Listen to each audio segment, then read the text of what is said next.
Good morning students. तो last term पे हम लोग क्या पढ़े थे? मैट्रिसेस के बारे में पढ़े थे। और मैट्रिसेस में हम लोग क्या पढ़े थे? टाइप ऑफ मैट्रिसेस पढ़ रहे थे। वहां पे हम लोग कई टाइप पढ़ चुके थे और कुछ टाइप बाकी है जिनको आज हम लोग क्लियर कर लेंगे ताकि हमारा पहला एक्सरसाइज भी क्लियर हो जाए। तो हम लोग टाइप ऑफ मैट्रिसेस की जब बात किए थे तो वहां पे स्क्वायर मैट्रिसेस आया था, ठीक है, डायगोनल मैट्रिसेस आया था, ठीक है, और भी मैट्रिसेस आए थे, रो मैट्रिक्स आया था, कॉलम मैट्रिक्स आया था, और आपका सबसे लास्ट हम लोग क्या पढ़े थे? Scalar matrix. स्केलर मैट्रिक्स में हम लोग क्या पढ़े थे कि जिसमें जो नॉन डायगोनल एलिमेंट है वो तो 0 होने चाहिए, ठीक है। और स्केलर में एक और चीज पढ़े थे कि जो उसके डायगोनल के प्रिंसिपल डायगोनल के एलिमेंट होते हैं सारे सेम होने चाहिए। अगर 1 4 है तो सारे 4, 1 2 है तो सारे 2, 1 -6 है तो सारे -6, यानी प्रिंसिपल डायगोनल में सेम एलिमेंट होने चाहिए, ठीक है। अब हम लोग बात करेंगे आइडेंटिटी और यूनिट मैट्रिसेस की। क्लियर है? तो आपसे उम्मीद ये कर रहा हूं कि आप डेली का लेक्चर देख रहे होंगे, ठीक है। और अपने जब भी आप मैट्रिसेस पढ़िए तो सारे मैट्रिसेस के टाइप आपके दिमाग में होने चाहिए। अगर सारे मैट्रिसेस के टाइप आपके दिमाग में नहीं है और आप ये सोचते हो कि ऐसे ही हो जाएगा, सारी कहानी खत्म हो जाएगी, ऐसे ही हम सीख लेंगे, तो ये पॉसिबल नहीं है। मैं आपको फिर से बता दे रहा हूँ, ठीक है। और दूसरी चीज, थोड़ा सा लॉकडाउन में पढ़ाई करने की कोशिश करिए, ठीक है। कई लोग के गार्जियन से और सारी चीजें जैसे भी चल रही हैं, मतलब जितने गार्जियन से मैं मिलता हूँ यही होता है कि पढ़ाई आप पहले से कम कर चुके हैं। तो देखो यार, पढ़ाई नहीं करोगे तो कोई मतलब नहीं है। लॉकडाउन कुछ ही दिन तक का रहने वाला है, ठीक है। लेकिन आपको पढ़ाई तो अपनी अपने समय के अकॉर्डिंग करनी ही पड़ेगी। बाकी आपको समझदार हो, देख सकते हो, ठीक है। तो स्टार्ट करते हैं किसके? आइडेंटिटी और यूनिट मैट्रिसेस की। चलो देखते हैं क्या लिखा है बोर्ड पे। यूनिट और आइडेंटिटी मैट्रिक्स। यूनिट या आइडेंटिटी मैट्रिक्स नाम से ही पता चल रहा है कि यूनिट होगी वैल्यू, ठीक है। लेकिन कुछ चीजें अलग हैं। अलग क्या है? सबसे पहले कि जो भी यूनिट मैट्रिक्स होगा या जो भी आइडेंटिटी मैट्रिक्स होगा वो डायगोनल मैट्रिक्स होना जरूरी है। उसका पहला काम क्या है? देखो, मैं जब पढ़ाता हूँ चीजें तुमको बोलता हूँ कि किनारे नोट कर लो, कि दिमाग पहले सोच लो कि अगर आइडेंटिटी है तो आइडेंटिटी कब होगा? पहली कंडीशन जब वो डायगोनल मैट्रिक्स होगा, ठीक है। अब डायगोनल मैट्रिक्स होगा ये सबको पता है, लेकिन डायगोनल होता क्या है ये भी तो पता होना चाहिए। तो अगर आप पिछली चीजें याद रखोगे तभी तो आप पता कर पाओगे कि अगर ये है तो क्यों डायगोनल है। डायगोनल का मतलब क्या होता है? डायगोनल मैट्रिक्स क्या होता था? अगर मान लो 3x3 का ले रहे हैं तो डायगोनल नॉन डायगोनल एलिमेंट क्या हो जाते थे? 0 हो जाते थे। नॉन डायगोनल एलिमेंट क्या हो जाते थे? 0 हो जाते थे। बाकी अगर यहाँ 3 है तो यहाँ भी 3 रहता था, यहाँ 4 है तो यहाँ भी 4 रहता था। डायगोनली में सेम एलिमेंट होने चाहिए थे, ठीक है। तो अगर एक डायगोनल मैट्रिक्स की बात कर रहे हैं तो जिसमें सारे नॉन डायगोनल एलिमेंट क्या होंगे? 0 होंगे और प्रिंसिपल डायगोनल के जो एलिमेंट होंगे वो सेम होंगे। कोई दिक्कत? तो a diagonal matrix is said to be identity और unit matrices if all the element in the principal diagonal is unity, यानी 1, unity मतलब 1, ठीक है। it is represented by in और I, ठीक है। इसको रिप्रेजेंट करते हैं या तो in से या तो I से। तो मान लो अगर कोई हमारे पास यूनिट या आइडेंटिटी मैट्रिक्स है तो वो अगर 3x3 की बात करें, देखो डायगोनल है तो स्क्वायर मैट्रिसेस होगा। पहली बात देखो, तीनों एक दूसरे से रिलेटेड है। अगर स्क्वायर नहीं आता डायगोनल नहीं आएगा, डायगोनल नहीं आता है तो यूनिट नहीं आएगा। तो अगर यूनिट मैट्रिक्स की बात कर रहा हूं तो आपको डायगोनल पता होना चाहिए, और डायगोनल की बात कर रहा हूं तो आपको स्क्वायर पता होना चाहिए। और ये पता होना चाहिए कि अगर डायगोनल मैट्रिक्स है तो वो हमेशा स्क्वायर मैट्रिसेस ही होगा, और अगर यूनिट मैट्रिक्स है वो भी हमेशा क्या होगा? स्क्वायर मैट्रिसेस होगा। और स्क्वायर मैट्रिक्स का मतलब क्या होता है? जब रो और कॉलम सेम हो जाते हैं उस दिन क्या हो जाता है? स्क्वायर मैट्रिक्स हो जाता है। क्लियर? तो आगे और पीछे जितने भी लेक्चर हैं आप आपस में इंटरकनेक्टेड हैं, तो दिमाग में रखिएगा इस चीज को। तो अगर हम लोग क्या करते हैं, कोई आइडेंटिटी मैट्रिक्स की बात करते हैं तो देखो इसके जो नॉन डायगोनल एलिमेंट होंगे वो क्या होंगे? 0 होंगे। बाकी जो प्रिंसिपल डायगोनल होगा वो यूनिटी होगा, 1 होगा। That is called what? Identity और यूनिट मैट्रिक्स। क्लियर है? कोई दिक्कत? यहां तक आपकी कहानी खत्म हो जाती है। बट कुछ चीजें एक्स्ट्रा भी जानना चाहिए कि मान लो अगर इसको मैथमेटिकली रिप्रेजेंट करना रहे, ये तो मैंने एक स्पेसिफिक एक पर्टिकुलर चीज के लिए बता दिया, लेकिन अगर इसको जनरल फॉर्म में पढ़ना पड़े तो जनरल फॉर्म में अगर इसको पढ़ना पड़े तो तुम क्या लिखोगे? इसी को रिप्रेजेंट करने का जो जनरल फॉर्म होगा, जनरल फॉर्म, वो तरीका क्या होगा? वो तरीका ये होगा कि अगर एक आइडेंटिटी मैट्रिक्स है in या I, तो उसमें एक बार 0 आता है, एक बार 1 आता है। अब 0 कब आता है? 0 नॉन डायगोनल एलिमेंट के लिए आता है। 0 कब आता है? नॉन डायगोनल एलिमेंट के लिए। नॉन डायगोनल एलिमेंट का मतलब जिसमें आई और जे की वैल्यू बराबर नहीं होती है, यानी जब नॉन डायगोनल एलिमेंट है, आई और जे बराबर नहीं है, तो हमेशा क्या देगा? आइडेंटिटी मैट्रिसेस 0 वैल्यू देगा। और अगर आई और जे बराबर है, मतलब प्रिंसिपल डायगोनल की बात कर रहा है, तो उस दिन क्या दे रहा है? 1 दे रहा है। तो ये चीज दिमाग में बैठा है रखना, ठीक है? ये भी आना चाहिए, ये भी आना चाहिए। कोई दिक्कत? नोट करो, आगे बढ़ते हैं। चलो एक ट्रायंगुलर, एक मैट्रिसेस की और बात कर लेते हैं। अभी और भी हैं, इसको हम लोग बोलते हैं ट्रायंगुलर मैट्रिक्स। अच्छा, नाम से क्या लग रहा है? मैट्रिक्स भी है, ठीक है, और ट्रायंगुलर है, मतलब ट्रायंगल पे बनाएगा, ठीक है। तो देखते हैं आखिर ये बात क्या कह रहा है। ट्रायंगुलर मैट्रिक्स का कोई डेफिनेशन नहीं होता है, लेकिन इसके टाइप होते हैं।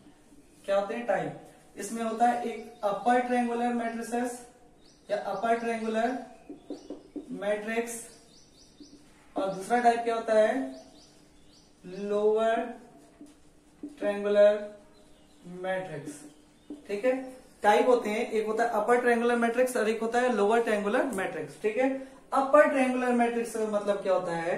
जब हम लोग किसकी बात करते हैं? मैट्रिसेस की बात करते हैं या किसी मैट्रिक्स की बात करते हैं, उसमें अगर प्रिंसिपल डायगोनल के नीचे वाले सारे एलिमेंट अगर 0 होते हैं तो उसको क्या बोलते हैं? Upper triangular.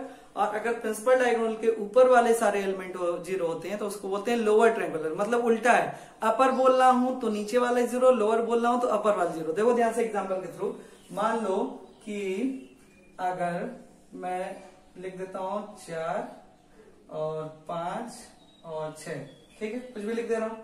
अब ध्यान से देखना, अगर ये वाला एलिमेंट, ये वाला एलिमेंट, देखना ध्यान से, तो रेड मार्कर ले लो, देखो ध्यान से इसको। तो देखो ये है तुम्हारा principal diagonal, this is what? Principal diagonal. अब प्रिंसिपल डायगोनल के ऊपर सारे एलिमेंट 0 हैं, तो ये देखो ये ट्रायंगल फॉर्म कर रहा है ना, इसलिए इसको ट्रायंगल की तरह दिख रहा था, इसको ट्रायंगुलर मैट्रिक्स कह दिया गया। तो जब प्रिंसिपल डायगोनल के ऊपर मतलब अपर वाले तीनों एलिमेंट जो दिखाई दे रहे हैं, जो ट्रायंगल बना रहे हैं, वो 0 होंगे, तो इसको बोलेंगे लोअर ट्रायंगुलर मैट्रिक्स, ठीक है। बस दिमाग में डेफिनेशन याद रखना। और अगर किसी मैट्रिसेस में प्रिंसिपल डायगोनल के नीचे वाले जो एलिमेंट है वो ट्रायंगल बना रहा हो, क्या हो जा रहे हैं? 0 हो जा रहे हैं, तो इसको बोलेंगे अपर ट्रायंगुलर मैट्रिक्स, ठीक है। यानी कि दिमाग में एक चीज बात बैठा लो कि लोअर ट्रायंगुलर मैट्रिक्स और अपर ट्रायंगुलर मैट्रिक्स क्या होते हैं? अगर प्रिंसिपल डायगोनल के ऊपर वाले सारे एलिमेंट 0 हैं तो उसको लोअर बोलेंगे, और नीचे वाले सारे 0 हैं तो उसको अपर बोलेंगे। बस इतनी सी कहानी होती है अपर ट्रायंगुलर मैट्रिसेस और लोअर ट्रायंगुलर मैट्रिसेस की। लेकिन एक बार एक क्वेश्चन आया, ठीक है, नॉर्मल क्वेश्चन था, लेकिन अगर आप ये नहीं जानते हो तो आप वो क्वेश्चन नहीं बता पाओगे। कौन सा ऐसा मैट्रिक्स होता है, सुनना ध्यान से, कौन सा ऐसा मैट्रिक्स होता है जो कि एक ही समय पे क्या होता है? अपर ट्रायंगुलर भी होता है और लोअर ट्रायंगुलर भी होता है, ठीक है। कौन सा ऐसा मैट्रिक्स होता है जो एक ही समय पे अपर ट्रायंगुलर भी होता है, लोअर ट्रायंगुलर भी होता है? अभी तक जितने मैट्रिसेस पढ़े हो उसी के बीच का है, उसी में से कोई एक है। तो सोचना क्या है? डायगोनल मैट्रिक्स लिखा है, डायगोनल मैट्रिक्स नहीं, ये तो मैं स्केलर बना था। डायगोनल मेजोरिटी नहीं है कि दोनों बराबर ही, ठीक है, स्केलर मेजोरिटी है, डायगोनल मेजोरिटी नहीं है, ठीक है। मान लो ये लिख दिए 4 5 6 या कुछ भी लिख दिए, देखो ये डायगोनल है तो डायगोनल ऐसा ही होता है, ऊपर वाला 0 नीचे वाला 0।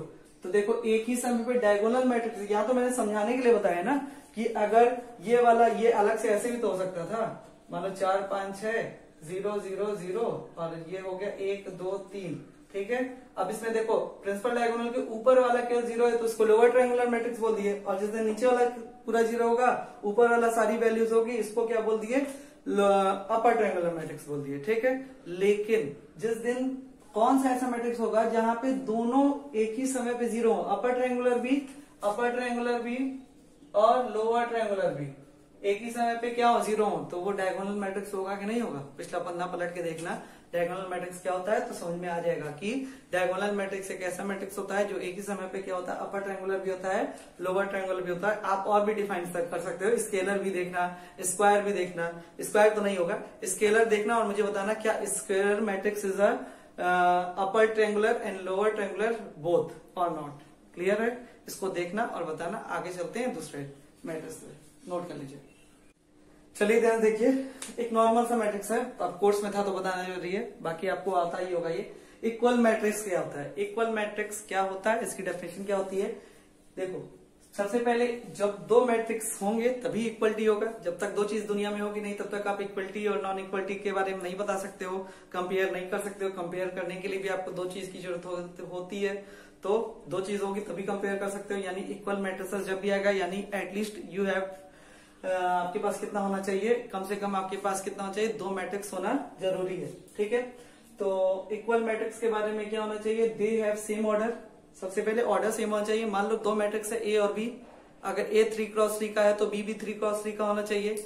ए 2x2 का है तो बी भी 2x2 का होना चाहिए। अगर ए 5x3 का है तो बी भी 5x3 का होना चाहिए। यानी दोनों के ऑर्डर क्या होने चाहिए, सेम होने चाहिए।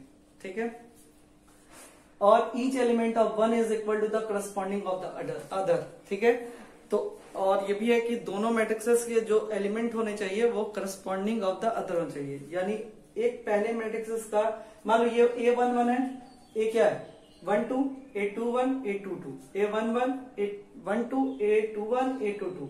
तो इक्वलिटी कैसे दिखाएंगे, अगर इसका A11 है तो इसके A11 के बराबर होगा, इसका A12 है तो इसके A12 के बराबर होगा, इसका 21 है तो इसके 21 के बराबर होगा। मतलब जो इसमें ऑर्डर फॉलो करेगा वही उसमें ऑर्डर फॉलो करेगा। क्लियर है, दिमाग में समझ में आ गया। आसान चीज थी इसलिए बहुत ज्यादा एक्सप्लेन नहीं किया हूँ। बस यहाँ पे देखो, अगर ये एग्जाम्पल मैं ले रहा हूँ, एक मैट्रिसेस है ए और एक है बी। ठीक है, अब दोनों मैट्रिसेस दिया हुआ है, it is given that A equal to B, matrices A equal to matrices B. ठीक है, ये दिया हुआ लिख लेना, it is given that matrices A equal to matrix B. ठीक है, तो we have to find that what is the value of X and Y. हमको फाइंड आउट करना है कि एक्स और वाई की वैल्यू क्या होंगी। तो अगर हम देख रहे हैं, देखो दोनों के ऑर्डर सेम है 2x2, दोनों का ऑर्डर सेम है 2x2, ये भी दिखा दे रहा हूँ। ठीक है, और हमको ये दिया हुआ है कि दोनों मैट्रिसेस क्या है, इक्वल है। तो दोनों मैट्रिक्स इक्वल है तो हमको क्या बताना है, एक्स और वाई की value. It is given that both are equal, तो इसका 21 मतलब A11 इसके बराबर होगा। देखो बहुत आसान है। तो आईसीएससी जो 10th क्लास आईसीएससी में होगा या था, मतलब आईसीएससी जो पढ़ा हुआ था 11 में सीबीएसई चूज कर लिया, उसके लिए बहुत आसान होगा, क्योंकि ये मैट्रिक्स का थोड़ा बहुत हल्की फुल्की झलक जो है वो क्लास 10th में आईसीएससी बोर्ड में देख चुका होता है। ठीक है, और सीबीएसई वालों के लिए एक नया रहता है, यूपी बोर्ड वालों के लिए नया रहता है, बट आईसीएससी वाले मैट्रिक्स के बारे में ऑलरेडी पहले से क्लास 10th में देख चुके होते हैं। थोड़ा मतलब बहुत ज्यादा नहीं, थोड़ा बेसिक। तो इसको इससे कंपेयर करेंगे, 2x + 1 बराबर x + 3, तो इसको इधर लेंगे, x = 3 में से गया 2, x के 2 आ गए। ठीक है, अब मैं इसको इससे कंपेयर करूंगा या इसको इससे कंपेयर करूंगा, किसी से कर सकता हूं, तो 3y बराबर y² + 2, तो y² माइनस का 3y + 2 = 0। इसका क्वाड्रेटिक बन गया, ये हो गया 2y माइनस का y + 2 बराबर 0। y कॉमन ले लेंगे, y - 2, 1 कॉमन ले लेंगे, y - 2 बराबर 0, y - 2, y - 1। ठीक है, एक बार y की वैल्यू 2 आई, एक बार y की वैल्यू 1 आई। अब यहाँ पे विडम्बना हो गया, आयरनी हो गया। क्या हो गया कि भाई y की 2 वैल्यूज आ रही है, x की 1 वैल्यू आ रही है ना। तो अब हम क्या करेंगे, y की वैल्यू यहां से भी चेक कर लेते हैं। ठीक है, मेरी बात समझना ध्यान से, y की 2 वैल्यूज आ गई है, x की 1 वैल्यू आई है। अब हम क्या करेंगे, y की वैल्यू यहां से भी चेक करेंगे। ध्यान देना, मैं चेक करने जा रहा हूं।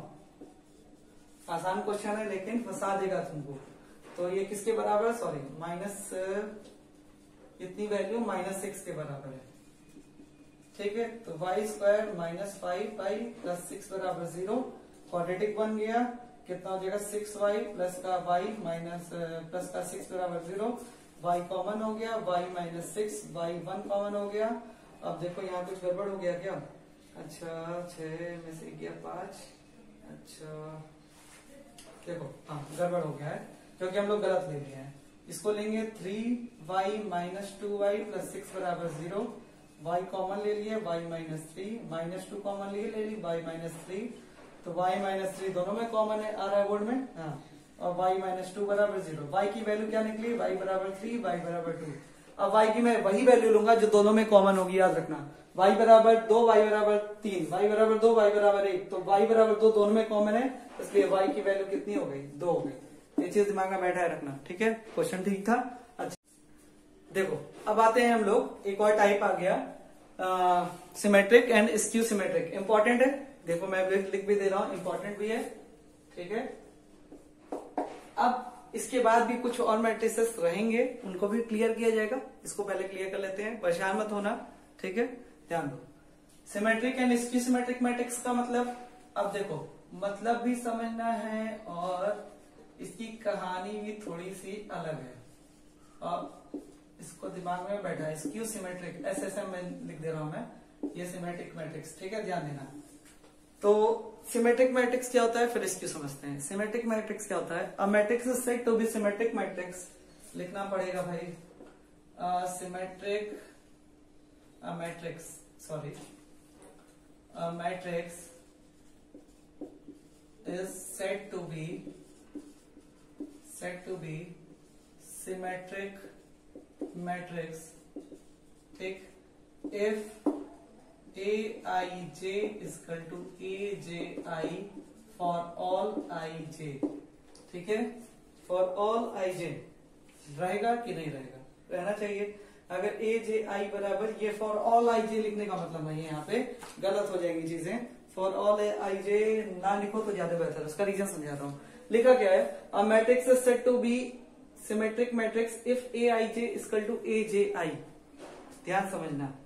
देखो Aij मतलब ऑर्डर चेंज हो रहा है, ठीक है, ऑर्डर चेंज हो रहा है, मतलब ये Aij है, रो की जगह कॉलम और रो, सॉरी रो और कॉलम, और यहाँ पे कॉलम और रो, ठीक है। इसका मतलब अभी भी नहीं समझ में आया, देखो क्या है मतलब ये मान लो अगर कोई एक मैट्रिक्स है A बराबर, ठीक है, अब यहाँ पे हम लोग डायगोनल में कुछ भी लिखें, उसका हमको मतलब नहीं है, 4 5 6, ठीक है, कुछ भी ले लेना, तुम लोग सब बार बार 4 5 6 ही ले रहे हैं, लिख लो -1 3 5, कुछ भी ले लो।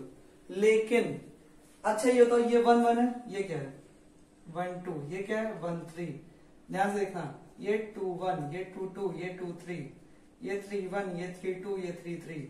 देखो इस वाले से मुझे कोई मतलब नहीं है, ठीक है। मतलब क्या है सिमेट्रिक होने के लिए, मतलब क्या है, मतलब ये है कि A12 Aij और Aj, ठीक है, जितना 1 2 रहेगा Ij उतना ही 2 1 भी रहेगा, समझ में आया, जितना 1 3 रहेगा उतना ही 3 1 भी रहेगा, जितना कितना रहेगा A यहाँ पे कितना 3 2, जितना 3 2 रहेगा उतना 3 3 भी रहेगा, मतलब देखो 1 2 जितना होगा उतना ही 2 1 भी होगा, ठीक है, 3 1 1 3 जितना रहेगा उतना ही 3 1 भी रहेगा, ठीक है। एक और मार्कर मिल जाता तो तुम्हारा काम आसान हो जाता, चलो मिल गया। और अगर एक 3 2 रहेगा जितना, वही 2 3 भी रहेगा, समझ में आया, मतलब कि अगर इसको थोड़ा सा लाइन को ले आ रहा हूं, अगर A12 की वैल्यू 2 है तो A21 की वैल्यू भी 2 लिखाएगी,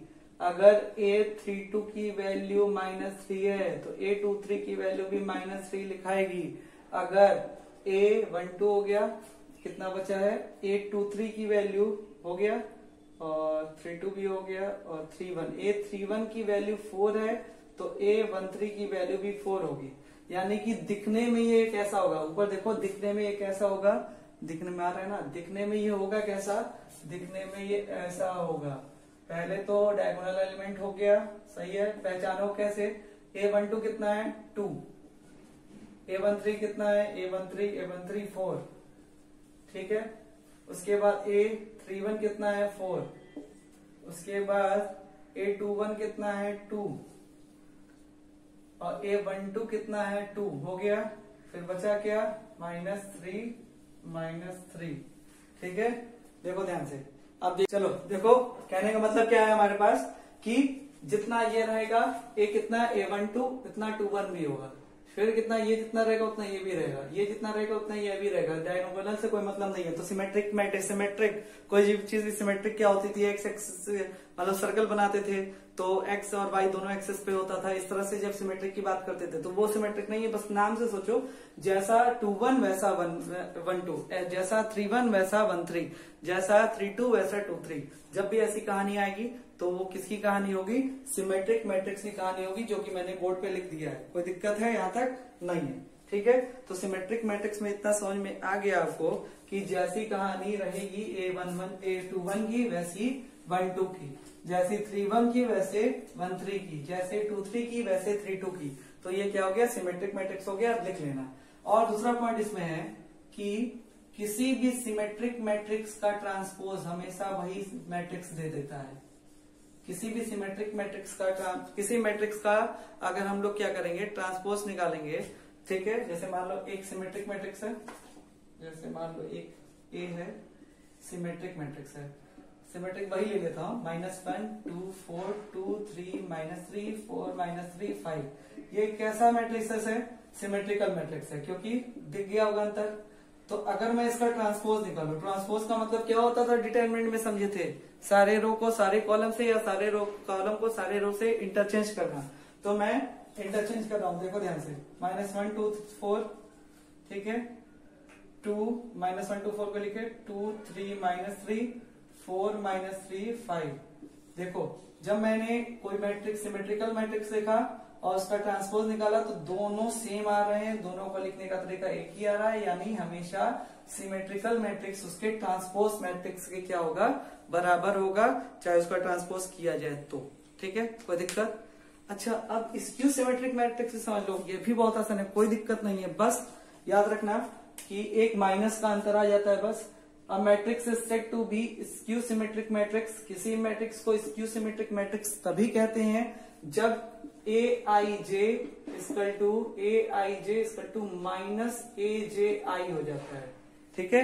aij बराबर -aj हो जाता है, मतलब कि अगर मैं कोई मैट्रिक्स ले लूं, a बराबर 4, फिर बोलोगे 4, यहां लिख लो -1 -8 7 माइनस का, ठीक है। अगर मैं कोई मैट्रिक्स ले रहा हूं तो ये क्या हो गया, 1 2, ये 1 3, ये 2 1, ये 2 3, ये 3 1, ये 3 2, ठीक है। जब भी A12 की बात करेंगे तो वो माइनस ऑफ A21 के बराबर होगा, क्योंकि यहाँ पे माइनस आ गया। वही कहानी है, सेम कहानी है, मतलब स्क्यू सिमेट्रिक्स में क्या आ गया, माइनस आ गया। अगर A कितना था, A12 हो गया, A23 हो गया मान लो, तो माइनस का A32, A31 हो गया तो माइनस का A13। जैसे अपोजिट साइन के थ्रू आएगा, कैसा आएगा, अपोजिट साइन के थ्रू। जैसे मान लो A12 की वैल्यू मैं ले लिया 5, तो A21 की वैल्यू हो जाएगी -5, A13 की वैल्यू हो गया -11, A31 की वैल्यू हो जाएगा 11, माइनस आ गया तो यहाँ प्लस आ जाएगा। A23 की वैल्यू हो गया मान लो 6, तो A32 की वैल्यू -6, ठीक है। सारा कुछ वही है, सिमेट्रिकल मैट्रिक्स के अकॉर्डिंग है, बस अंतर क्या हो गया, यहाँ पे माइनस साइन आ गया, यानी ये चीज माइनस के साथ आ गई और यहाँ पे क्या थी, नॉर्मल थी, ठीक है।